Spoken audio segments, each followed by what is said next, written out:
Die opstanding. Ek dink dit is redelik eenvoudig om, ek dink almal van ons weet waaroor die kruisiging gaan.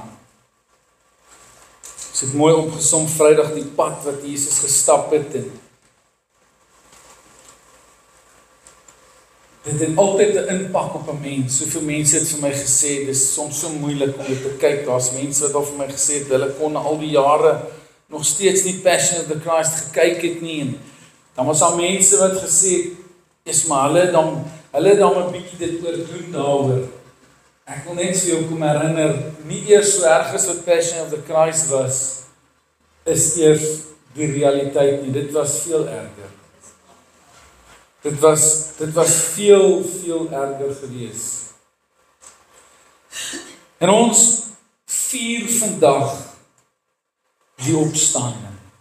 En ek wil hê voor ons begin, moet jy net vir jouself in jou eie gedagtes gou sê, Jesus het vir my opgestaan. Ek wil hê jy moet weet dat dit nie net die opstanding is nie, hy het vir jou opgestaan. Ek het eendag 'n boodskap geluister van 'n prediker, ek kan nie onthou wie dit was nie, toe sê hy, kind van God, ek wil hê jy moet weet, hy het nie opgestaan vir die bome en vir die diere en vir die waterstrome en sy Vader het dit gemaak. En solank as wat hulle leef, sal hulle sy Vader se naam groot maak. Maar Jesus Christus, die Seun van God, het vir die mensdom gekom. Hy het vir die mensdom gesterf. En hy het vir die mensdom opgestaan. Vir jou. Vir niks en niemand anders nie. Net vir die mense. En dit het my nogal baie laat dink. Matteus 28 vers 6 in die ou vertaling kom en hy sê, hy is nie hier nie, want hy het opgestaan soos hy gesê het. Kom kyk na die plek waar die Here gelê het. Nou ek wil jou vanmôre so 'n bietjie kom herinner, dit was ook van tevore geprofeteer gewees. Daar was gesê dat hy na 3 dae sal opstaan. Kan jy onthou, Vrydag het ons gekyk, toe Jesus hulle aangevat het, toe vra hulle van, wat se wonderwerk sal jy doen? Om aan ons te bewys dat jy die Seun van God is. Toe sê hy vir hulle, breek hierdie tempel af en ek sal hom in 3 dae opbou. En onmiddellik het die godsdienstige leiers na hom gekyk en gesê, regtig, gaan jy die tempel in 3 dae opbou? En dan sê die Bybel, maar hulle het nie besef waarvan hy praat nie. Hy het gepraat van dat hy sou opstaan. Jesus het op 'n paar plekke, hy sit aan tafel saam met sy disippels en hy sê vir hulle,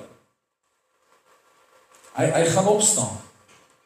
So hierdie is nie iets wat sommer net gebeur het, soos iets wat jou verras en dan sê hy, ek sou dit nou nooit kon dink nie. Dit is nou toevallig. Hierdie was geprofeteer gewees. Die een wat sou sterf, het gesê hy gaan opstaan. Inteendeel, hulle het so ver gegaan, julle sal onthou dat toe Jesus in die graf geplaas is, het die koning gekom en die godsdienstige leiers almal het gesê, luister gou mooi, hierdie man het gesê hy gaan opstaan. So ons moet dubbel seker maak.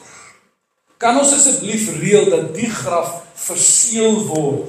Nou, ek gaan nie baie tyd daaraan spandeer hoe dit werk is, wanneer die koning se seël op iets is, sal niemand dit waag om daaraan te raak nie. Niemand sal eers naby kom nie. Ek het eendag saam met 'n paar van my vriende die $1 million golf gaan kyk. En een van die manne slaan so half 'n skewe hou. Ek het nou nog die foto op my foon. Hy slaan so skewe hou en hy lê buite die lyn. En ek is heel oulik en ek vat my foon en ek hardloop nader en ek hou hom so naby aan die bal. Ja, toe bestorm baie mense en sê, no. Toe ek huis toe ry, toe dink ek, dis presies, as die seël van die koning op daai graf was, Sou iemand nie eens naby gaan kyk en gesê dat ek net 'n bietjie naby, ek net sien hoe lyk hy. Ja. Hulle het soldate daar gesit. Hoekom? Omdat Jesus gesê het hy gaan opstaan, het hulle dit gedoen. Want hulle sê hierdie man het gesê hy gaan opstaan. En luister, ek wil nou nie hê sy vriende moet sy liggaam kom steel. En dan vertel hulle vir almal hy het opgestaan en dit gaan net nog 'n groter oproering veroorsaak. Kom ons sit 2 soldate daar. En daai 2 soldate het geweet. As iets met daai seël gebeur, dan word hulle doodgemaak. Klaar. Daar's nie vrae nie. Daar's nie wat het gebeur nie. Daar's nie hoekom nie. En dan weet ons almal, die engel het gekom. Die manne het byna dood neergeslaan. En dan gaan dit nog verder. Dan kom die godsdienstige leiers, dan kom die soldate en hulle vra wat het gebeur en hulle vertel vir hulle wat gebeur het en hulle sê, nou gaan ons doodgemaak word. Want dis wat gebeur. En hulle sê nee, wag moenie waar nie. Ons sal aan 'n plannetjie dink. Ons sal 'n plan maak. Halleluja, hy het opgestaan. Nie die koning se siel nie die soldate nie die plannetjies nie die idees nie. Geen mens, geen wapen. Dan kom die Bybel en sê, geen wapen wat teen jou opgerig is, sal slaag nie. Hoekom? Want Jesus het opgestaan. Maak dit vir sin? Volgende keer wanneer jy bid geen wapen, dan kry jy net vir 'n oomblik 'n beeld van die 2 soldate wat swaar gewapen is met alles wat nodig is. En een engel kom en hy sê, "Ekskuus net gou." En die beste van alles is, hy verdwyn nie na dit nie. Die Bybel sê, en hy gaan sit op die klip. So al om te sê, ek is nou sien wat gaan gebeur. Ek is interessant, my kop dink altyd baie verder. Dit sou nogal vir my interessant gewees het, as ons iets van die godsdienstige leiers gewees het, wat daar opgedaag het in die engel.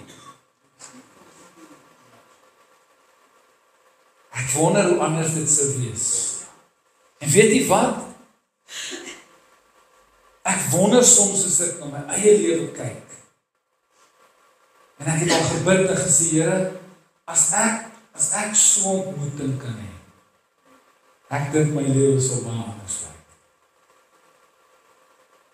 Kan jy dink as jy so klip wegrol oomblik in jou lewe het, wat jy in die duisternis, in die gat sit, vloef in die graf is, en skielik kom die Here, en hy stuur 'n engel, en hy kom rol in een oomblik net daai duisternis van jou weg. Weet nie waar dit heen is nie, weet nie hoe dit gebeur het nie, is net weg. Mag jy 'n begeerte ontwikkel. Jesus het dit geprofeteer en hy het gesê hy gaan opstaan. Hulle het talle male geprofeteer, maar ek wil vir jou ook een ding vanmôre sê.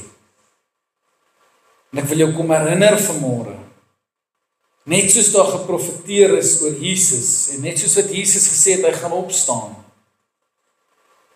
is daar ook profeseë, dat hy weer sal kom. Amen. En Jesus self het gesê, ek gaan om vir julle plek voor te berei, en ek sal terugkom. As die graf en die dood nie vir jou 'n waarskuwing was om te weet dat hy sal terugkom en hy gaan sy woord nakom nie, wil ek vanmôre vir jou sê, sy opstanding, wil ek amper sê, is jou laaste waarskuwing. Dit is geprofeteer, Jesus het dit gesê, en hy het dit gedoen. Dit is geprofeteer, hy sal terugkom. Jesus het gesê, hy gaan terugkom. Kind van God, wees op die uitkyk. Die Bybel sê hy sal kom soos 'n dief in die nag. Dis nie waarskuwings nie. Niemand gaan sê, okay, jy moet nou nie vanaand so vroeg gaan slaap nie, jy moet dan nou nee. Maranatha, Jesus kom. Die kruis van Jesus was die liefde van God, geopenbaar deur sy seun Jesus Christus. Met ander woorde, die kruisiging is die dag waarop die prys betaal is. Dis wat die kruisiging is. Kruisiging is dus betaal. Jesus het gesê, dit is volbring, afgehandel. Rekening is betaal. Die opstanding was die oorwinningskrag en lewe van God deur Jesus Christus en nou binne jou. Met ander woorde, die opstanding, hoor baie mooi, die opstanding is die bewys en die verklaring dat die prys wat betaal is, gewaarborg is. Dis verseker. Hy's gewaarborg, hy's gewaarmerk dat die prys betaal is. Dis wat die opstanding is. En as jy ooit vir enige iemand moet vra, wat is die opstanding? Dan sê jy vir hom, die opstanding is die bewys en die waarborg dat die prys vir jou betaal is. So eenvoudig. Die opstanding is die waarborg en die bewys dat die prys wat Jesus aan die kruis betaal het, die waarheid is, genoeg was. Nou ek dink laas jaar of die jaar voor dit ook gesels en ek wil dit net weer vir noem, wat beteken die woord opstanding? Want as Jesus opgestaan het, het hy opgestaan vir my en vir jou. So ek nou begin deur te sê, hy het vir die mens opgestaan. Die woord opstanding beteken om weer op te staan. Daar sit talle van julle vandag hier wat vir 'n slag weer moet opstaan. In jou gees, in jou siel, in jou liggaam. Jesus het opgestaan sodat jy kan opstaan uit daai omstandighede uit. Omstandighede is iets wat 'n mens vir 'n sekere tydperk vashou of bind. Dis wat omstandighede is.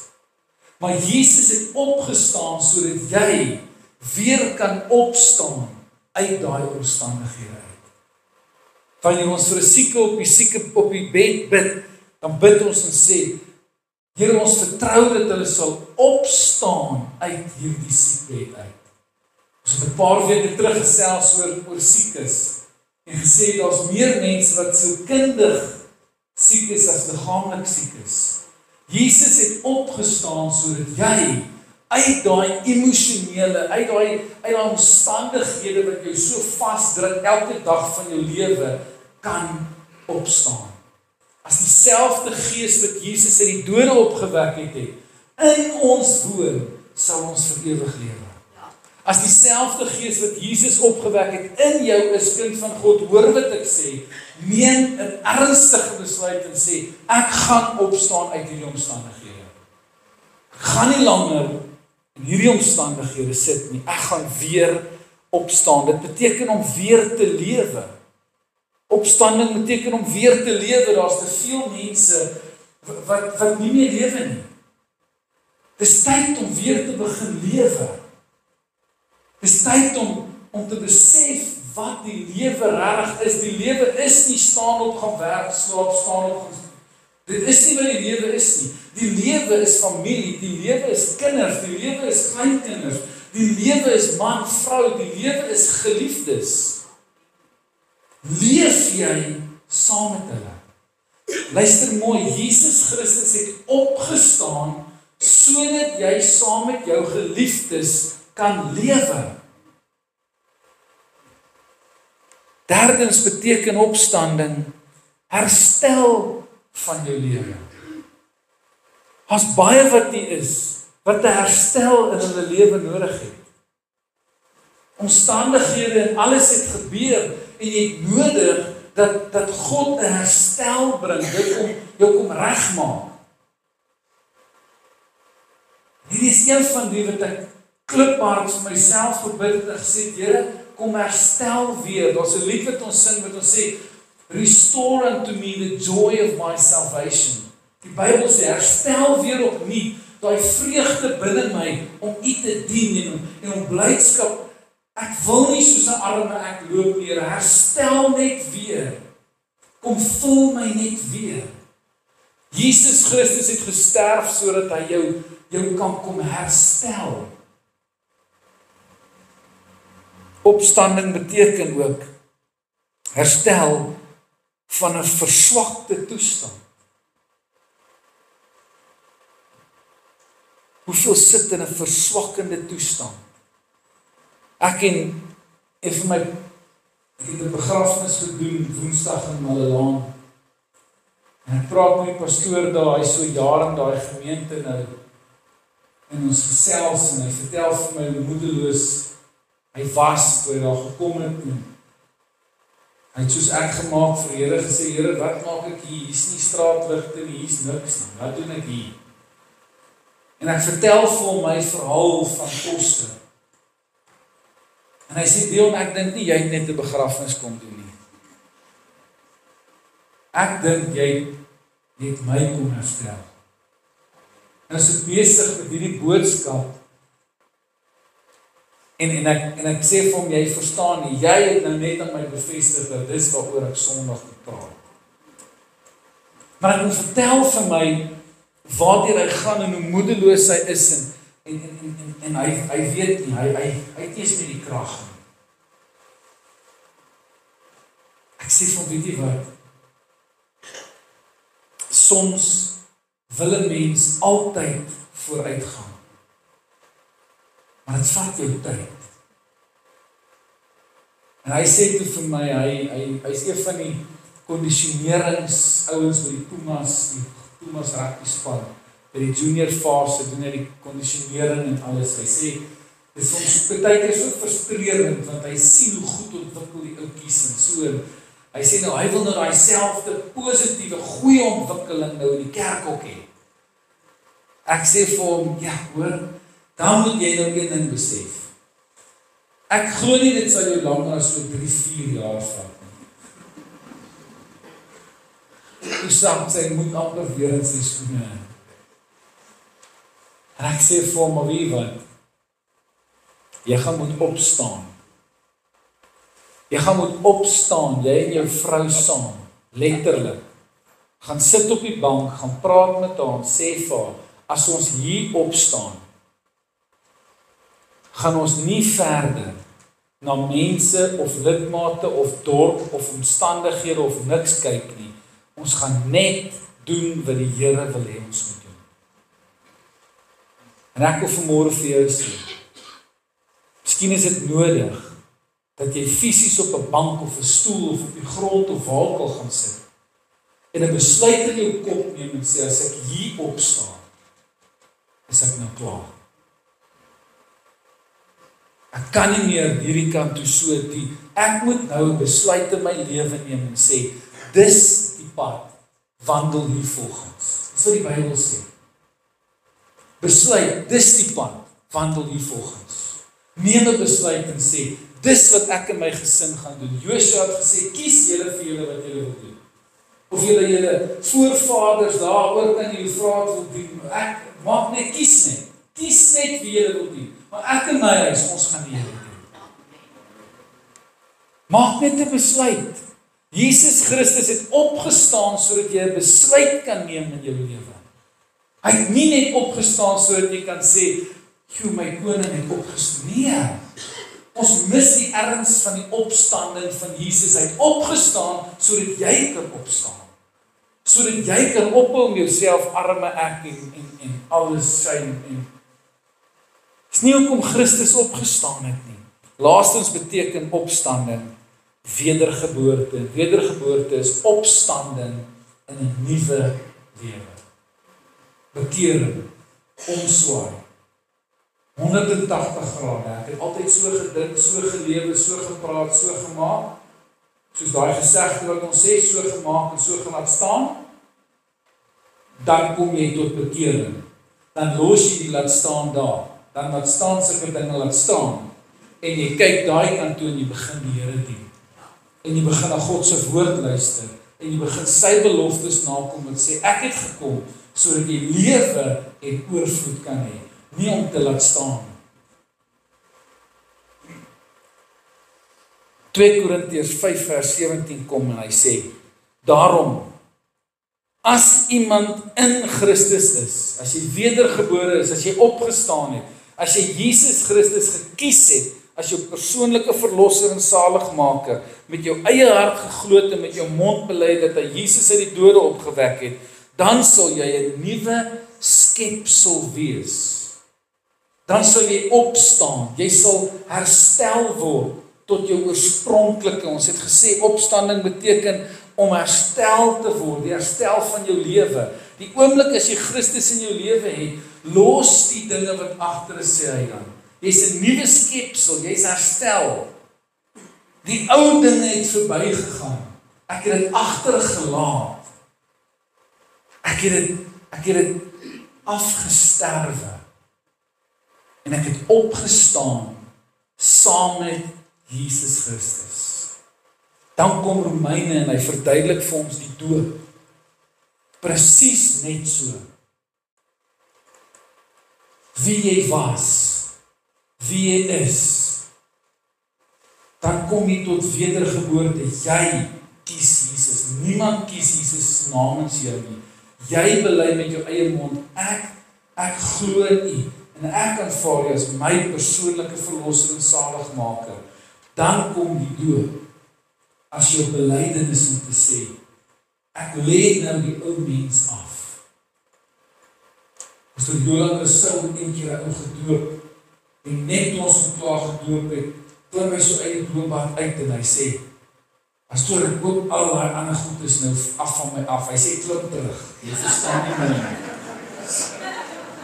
Hy sê, klim terug, jy verstaan nie my. Daar het jy nou klaar weer aan die ou goed gedink.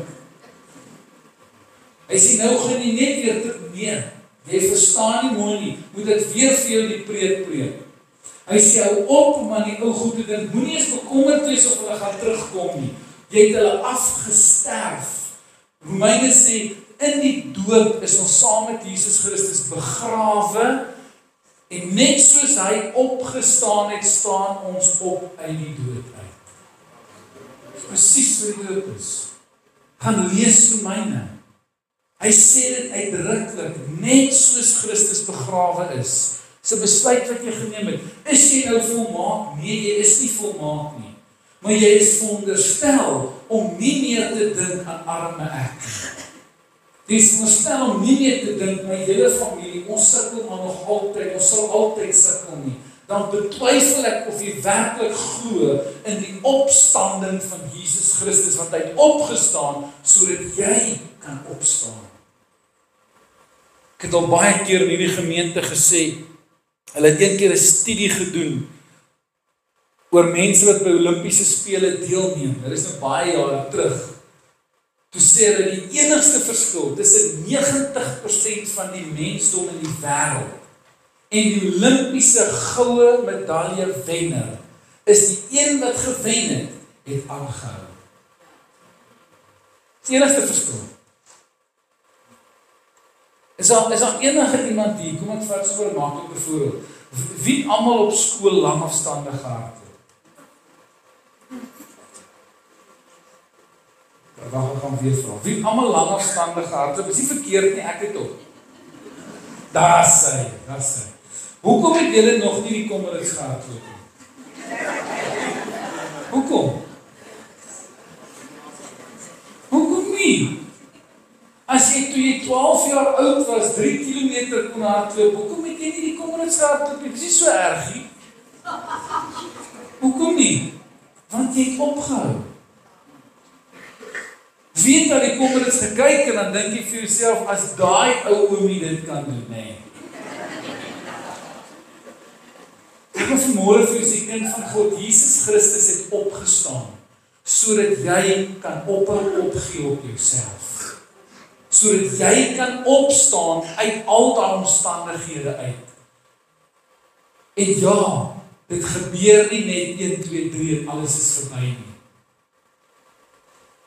Paulus sê, ek het die goeie stryd gestry. Ek het die geloof behou, met ander woorde, selfs toe hy in die tronk was, selfs toe hulle hom geslaan het, selfs toe hulle hom uitgeskel het, selfs toe hulle hom mishandel het, het hy die geloof behou. So, hy het nie net die geloof behou toe dit goed gaan nie. Hy het ook die geloof behou toe hy deur hel amper gegaan het. En hy oorwinning behaal.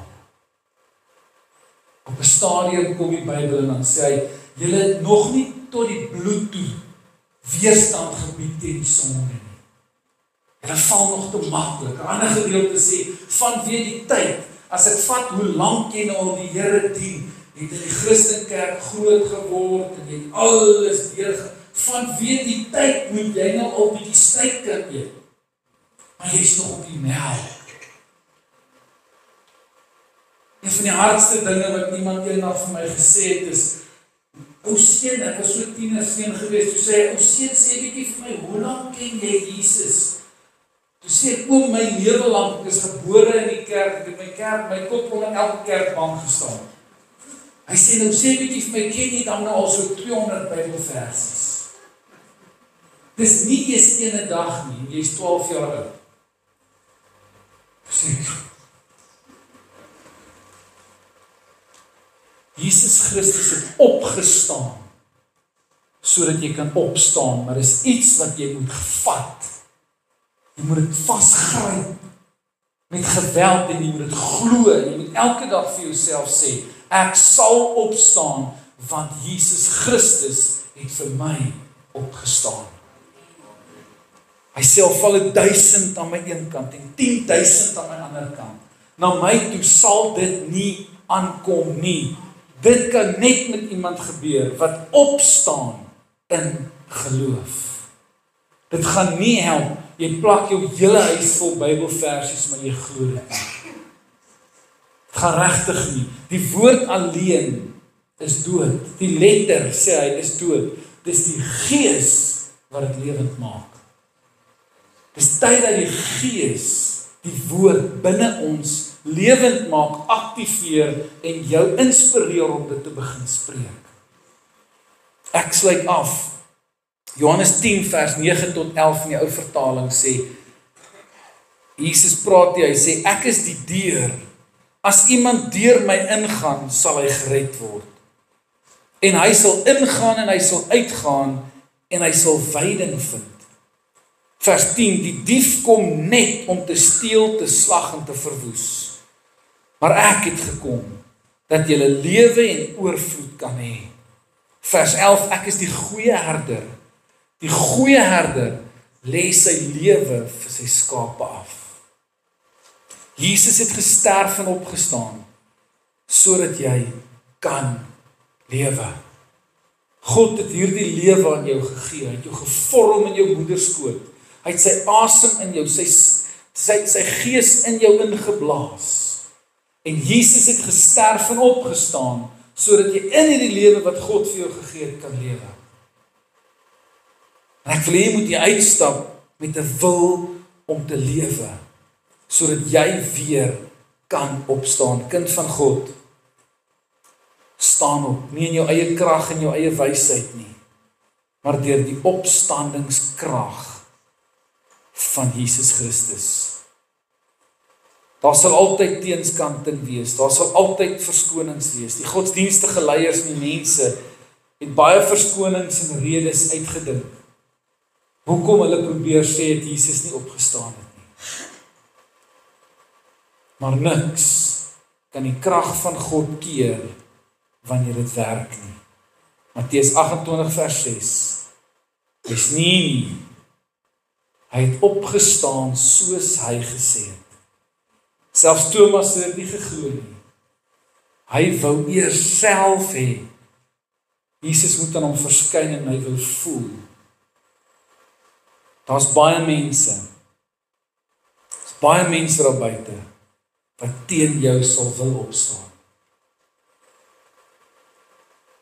Maar wanneer jy opstaan, staan jy nie alleen op nie. Jy staan nie op in jou eie krag nie. Jy staan op in die totale volbringde opstandingskrag van Jesus Christus. Nie om jou eie wil, jou eie ek en jouself te laat beter lyk nie, maar sodat God verheerlik word. Wanneer jy opstaan, staan op in God se wil, staan op vir sy naam, staan op tot sy eer, sodat jou hele gesin, jou hele familie en almal om jou sal kan sê waarlik, hy het saam met Christus opgestaan. Dis die opstanding van Jesus Christus. Kom ons sluit die oë. Here, dankie dat U alles vir ons gegee het. U het aarde toe gekom en vir ons gewys hoe om te leef, net soos ons sonder om te sondig. U het lief gehad, U het wonderwerke verrig, U het gesê, nie net die dinge wat ek doen, maar selfs ook groter. En ek dink die grootste wat ons kan doen van dit alles, is om net die wil te soek en lief te hê soos U. As ons net dit kan doen, help ons om U uit te leef elke dag van ons lewens. Dankie dat U bereid was om in die graf in te gaan vir ons, te sterf vir ons. En dankie dat ons saam met U in opstanding nou kan opstaan as 'n nuwe mens. Ek bid dat U vanmôre talle mense sal opstaan in die naam van Jesus. Dat mense nie langer sal toelaat dat omstandighede, mense en opinies en verledes en hulle sal vashou nie, maar dat hulle sal opstaan in die oorwinningsopstandingskrag van Jesus Christus. Luister mooi, groter is hy wat in jou is, as hy wat in die wêreld is. Dis tyd om nou die verlede agter te laat in die naam van Jesus. Dis nou tyd om op te staan in geloof in die nuwe lewe wat Christus vir jou reeds beplan het. Wat hy reeds vir jou in gedagte het. Tot sy eer. In Jesus naam. Amen. Amen.